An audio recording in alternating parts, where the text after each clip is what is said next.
तो welcome back guys my channel. आज मैं बात करने वाला हूँ कि कैसे असम में जो फ्लड आए हैं आप सभी को पता होगा। तो वहाँ पर जो सारा कुछ तहस नहस हो चुका है और जो बिल्डिंग्स थी उनकी सब कुछ पानी से भर गया है। वहाँ आप देखोगे इमेजेस जो आ रही हैं, वहाँ पर सारा फ्लड से भर चुका है। वहाँ पर लोग उनकी मदद भी कर रहे हैं अलग अलग स्टेट से, जैसे कि स्ट्रीमर, यूट्यूबर, जो भी संस्था वगैरह होती है वो भी मदद कर रही है। तो ऐसा एक बार पिछले साल हुआ था जो कि पंजाब में हुआ था। तो पंजाब में भी ऐसा ही कुछ फ्लड आया था, बहुत बड़ा नुकसान हो गया था। बहुत लोगों ने मदद भी की थी, पर फिर भी उतना जो नुकसान होता है उसकी भरपाई कोई नहीं कर सकता। जो उन्हें झेलना पड़ता है कि किसी की जो पशु पक्षी होते हैं वो मर जाते हैं और कई सारा उनका नुकसान हो जाता है। तो इस तरह से कई लोग अब मदद करने के लिए आगे भी आ रहे हैं, स्ट्रीमर्स वगैरह। तो ये चीज़ हर साल होती रहती है। मैंने सोचा मैं भी इस टॉपिक पर बात करूं कि ऐसा क्यों होता है, ऐसा ऐसा कैसे हो रहा है। ये मुझे मेन वजह लगती है कि पहले तो आपको पता ही है, अब ग्लोबल वार्मिंग बढ़ गई है। तो जो चीज़ें होती रहती हैं, चेंज होता रहता है मौसम।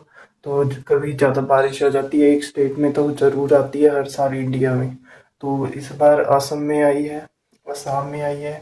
तो असम में पहले भी मुझे लगता है कि आती थी, पर सरकार उस पर ध्यान नहीं दे रही। लोग क्या कर सकते हैं उसमें, उन्हें इससे कुछ मतलब नहीं है। वो आपने देखा होगा कि गवर्नमेंट इसमें इतना हेल्प नहीं कर रही है, जबकि उन्हें सबसे ज़्यादा हेल्प करनी चाहिए लोगों की।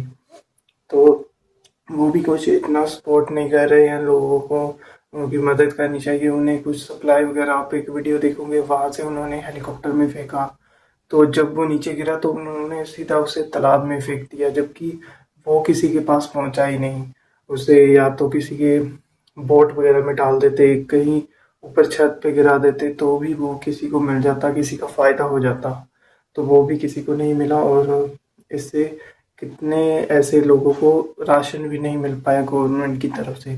तो उनकी भी गलती है, पर लोगों की लोग तो कुछ इसमें कर नहीं सकते हैं। सफ़र करना पड़ेगा, वो वहाँ के लोगों को करना पड़ेगा और उन्हें जो कॉन्सिक्वेंसेस हो गए उस चीज़ के वो झेलने पड़ेंगे आगे जाकर।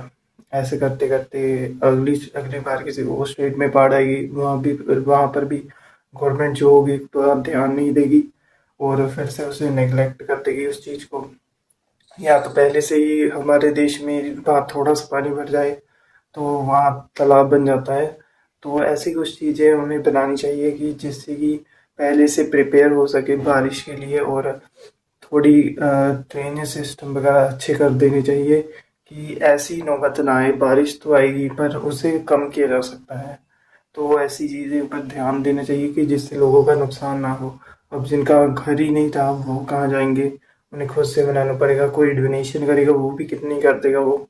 और जो उन्हें सफ़र करना पड़ा इतने टाइम तक, वो कौन उनका पे करेगा।